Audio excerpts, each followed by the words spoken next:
Hey, what is up, YouTube? Welcome back to another episode. On today's episode, we're going to be doing some maintenance on the bike. What I have planned for today is we're going to change the oil and filter. We're going to possibly clean the chain and lube the chain. And I should have a package being delivered today. It should be a windscreen. So if that gets delivered today, we'll throw that on the bike as well. So stay tuned and let's see how things turn out.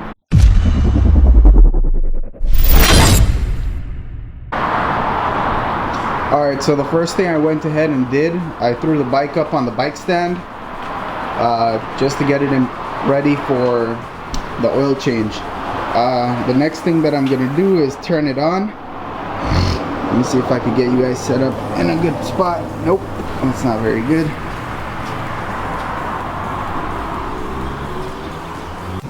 I'm going to go ahead and turn the bike on, let it warm up, so that the oil is hot and it can drain easily.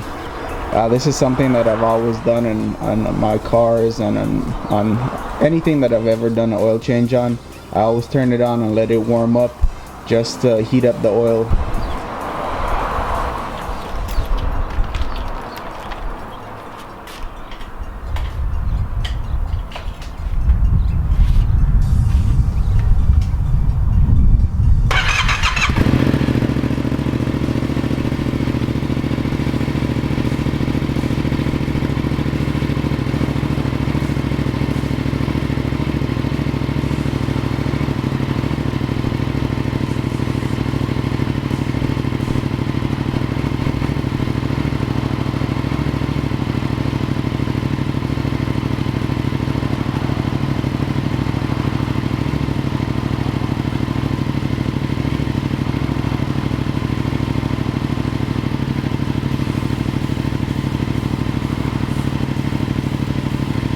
So while the bike is warming up, getting up to operating temperature, I'm going to go ahead and show you guys the tools that I'll be using to do this oil change.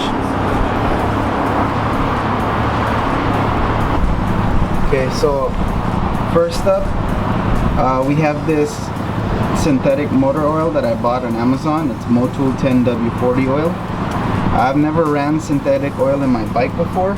I've only used the Yamaha lube. My bike has about almost 4,000 miles on it now, 3,700, something like that. I also got this K&N filter. It's a KN204. It's the wrench off filter, so easy to take off this filter for the next oil change. I've only ever used the Yamaha filter. I also bought some crush washers for the drain bolt. I'm using a ratchet with a 14 socket. Here I have something to drain the oil with. This is to take off the oil filter, and I'm using this funnel to refill the bike with fresh oil. So that's all the tools that I'll be using to do this oil change.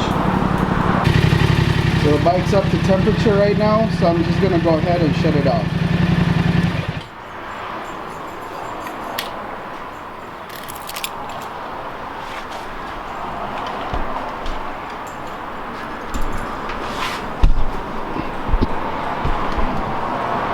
Okay, so the first step, I'm going to go ahead and undo the drain bolt. As you can see, it is right here. On this bike, I have added an aftermarket drain bolt.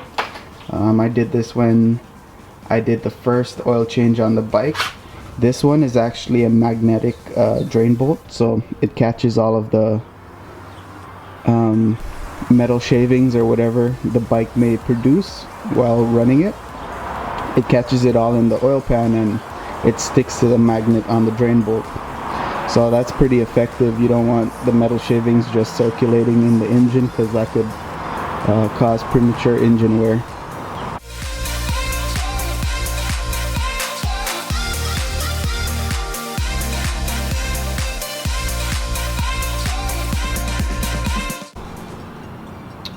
Okay guys, so this right here is the drain bolt. As you can see, There is a little bit of metal shavings, not much. You can see it's right there on my finger. So just, you know, wipe it off. Wipe it off, clean it off. And there you go, nice and clean, ready to be installed.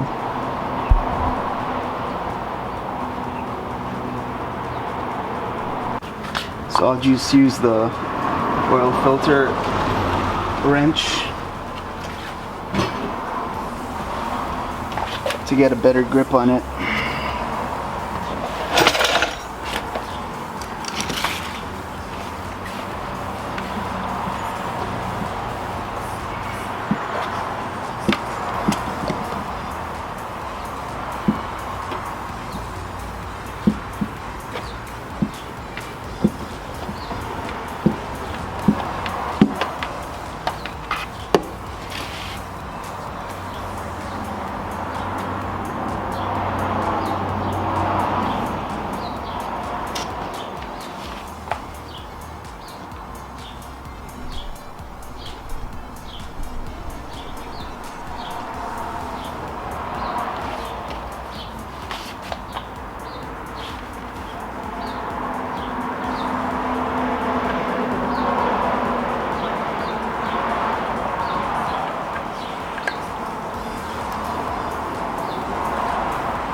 So when removing the filter, you want to check the filter surface, where the filter mates the engine right here.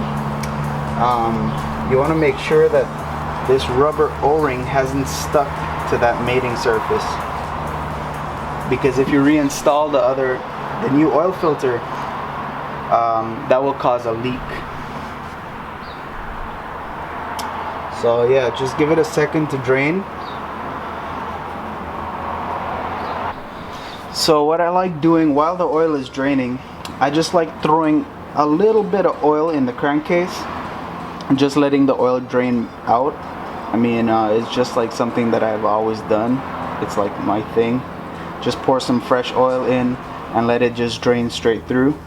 I'm not sure if there's any benefit to doing this. It's just I like doing it. So there's that.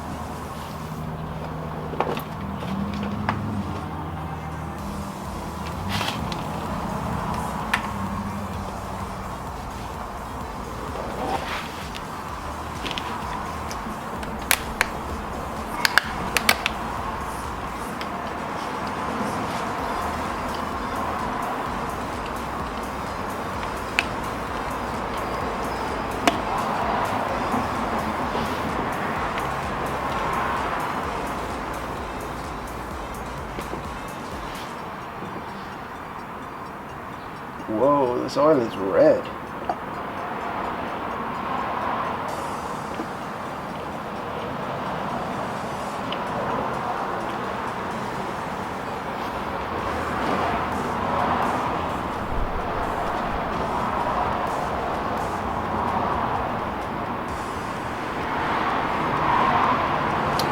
Hopefully you guys can see that the fresh oil has come out from the drain hole, and yeah, you can see the new color of the oil.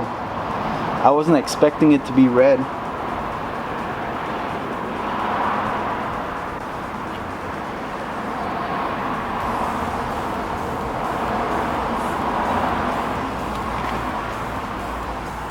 I just put it on my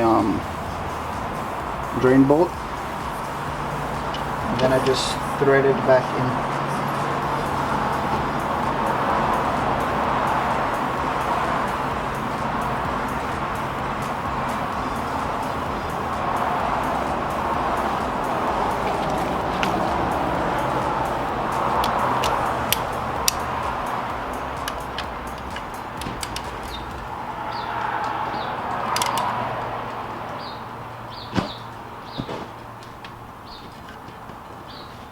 And that's it. Just torque it down. I mean, it's hand tight. Don't torque the drain bolt down because you don't want to strip it. I mean, hand tight snug is fine.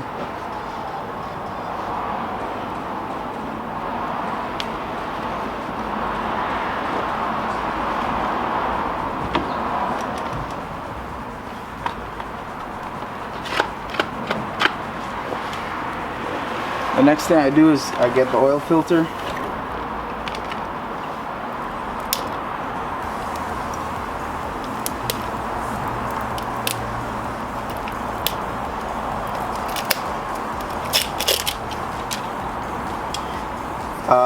Before you install this back on the bike, you want to lubricate this O-ring by putting some fresh oil on it so that it creates a nice seal when it's threaded back on.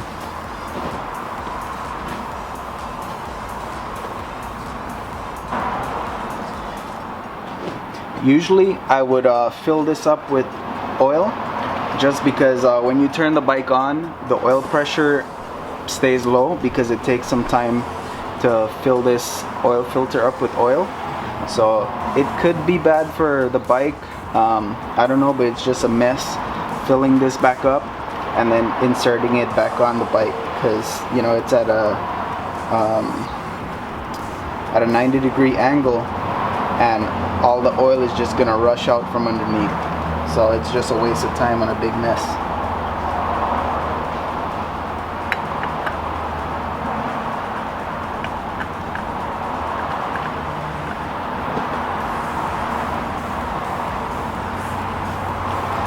And with the oil filter, you don't have to torque this on. You know, you could just turn it all the way until it's snug and then give it like a quarter turn more.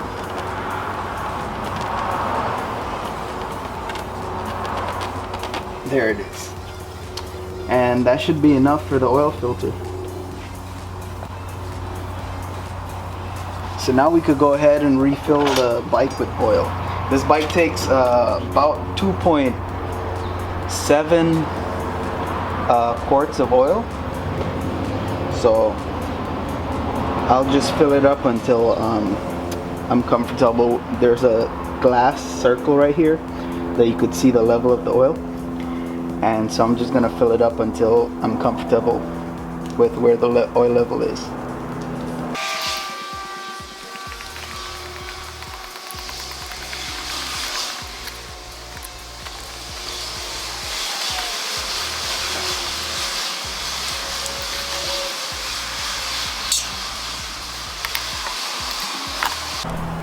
Alright, so I just finished filling up the bike with oil. I'm gonna go ahead and turn the bike on, and what you'll see is that in that circle where you could tell the oil level, you'll see the oil level drop slowly because that's the oil is just circulating in the bike again. And so remember, we didn't refill that oil filter, so that oil filter is being filled up with some of the oil that's in the crankcase. So yeah, let me go ahead and turn the bike on and show you guys how that oil level just decreases.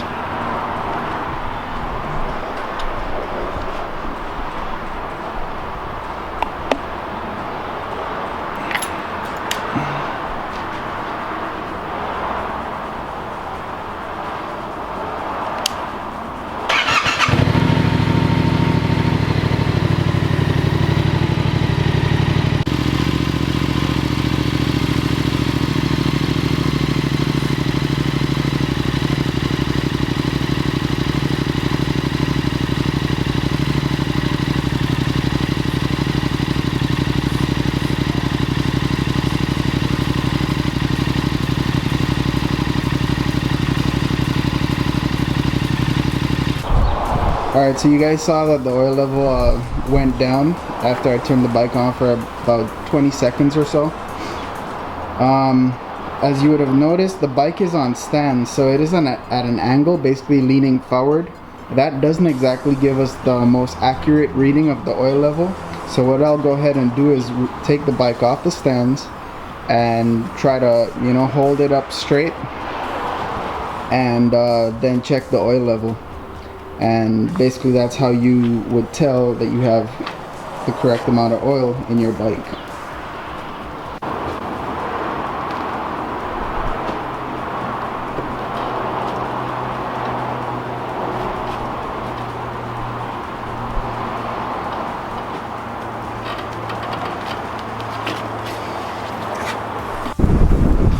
guys, so I just took the bike for a rip down the alleyway behind me, and the oil has made a night and day difference with the way the bike feels. So far, my initial impression, this oil has been great so far. I mean, I only took it for a rip down the alley, but so far the bike, the shifting is good. It's way better than with Yamaha lube. The bike idles a lot quieter, it feels smoother. So far I'm liking this oil a lot. Things to consider: this oil is a lot more expensive than the Yamaha lube. I think for 4 quarts I paid about $55, whereas the Yamaha lube was about $30 for 4 quarts. But the Yamaha lube isn't a synthetic oil, this oil is. Also, the oil filter I bought, the K&N oil filter, I bought that for about $8 shipped. Way cheaper than I have paid for the Yamaha filter. So far so good, you know. I'm happy with the items that I've purchased to do this oil change. I just got confirmation that my package was delivered, so let's go see if let's go pick it up and install it on the bike. Alright, so I have the package here with me. Let me just clean up the garage and I'll go ahead and throw this on the bike and we'll see how it looks. Stay tuned.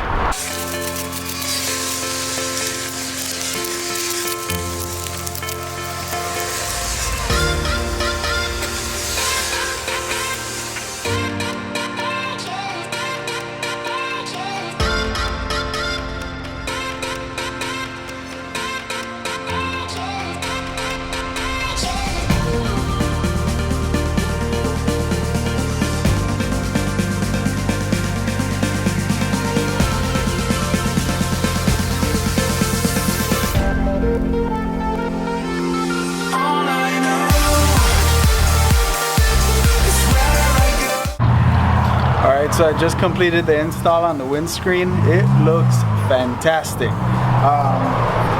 It is a cheap windscreen, you know, it was like less than $20, but hey, it looks amazing for what it is. I like how it changed the complete dynamic of the bike. It looks a lot more aggressive on the front. Yeah, I like how it looks. It's awesome. So there's one more thing that I have to do today to get this bike ready for the season. I'm gonna clean and lubricate the chain, so come with me and check that out.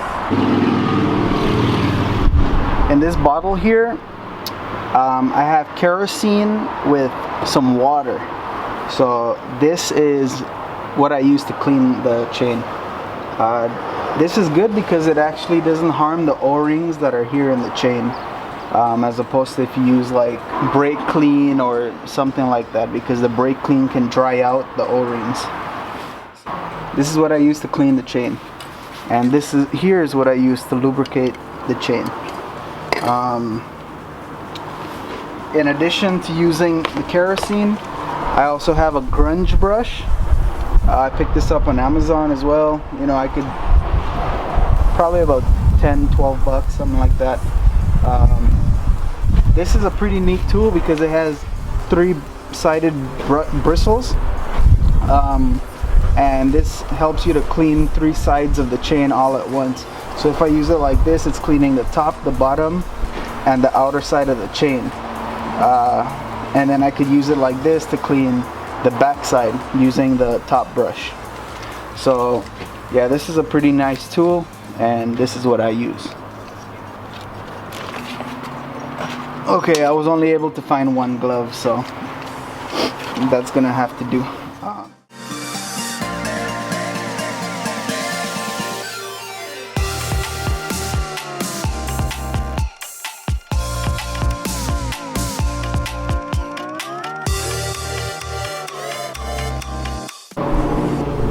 Okay, here I'm using a microfiber just to wipe down the dirt off of the chain.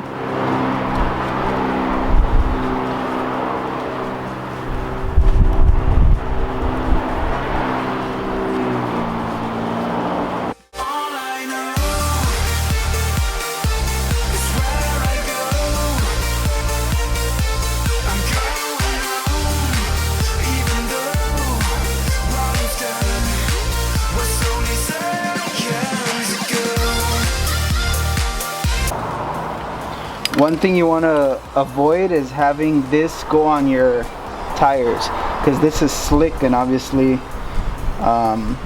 you know, you don't want to go riding after putting this on and fall. So just be careful when you're putting this on. Make sure to wipe it off of your tires if it does get on your tires. So just be careful using this.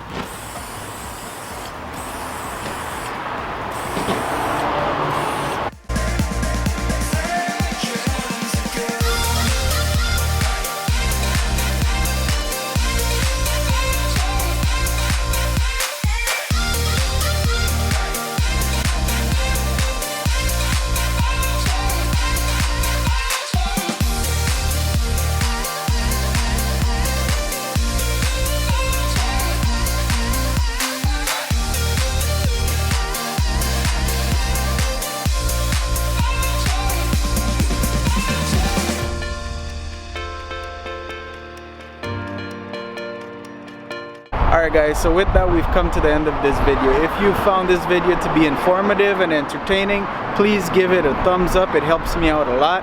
And also, if you like these kind of videos and you want to see more, please consider subscribing. All of the products that I've used in the video today can be found in the description box below. So if you want to do this to your bike, follow the links and you can purchase the oil, the filter, and whatever else that you may need. With that being said, that's it for today. Tune in for the next episode. See you later, guys.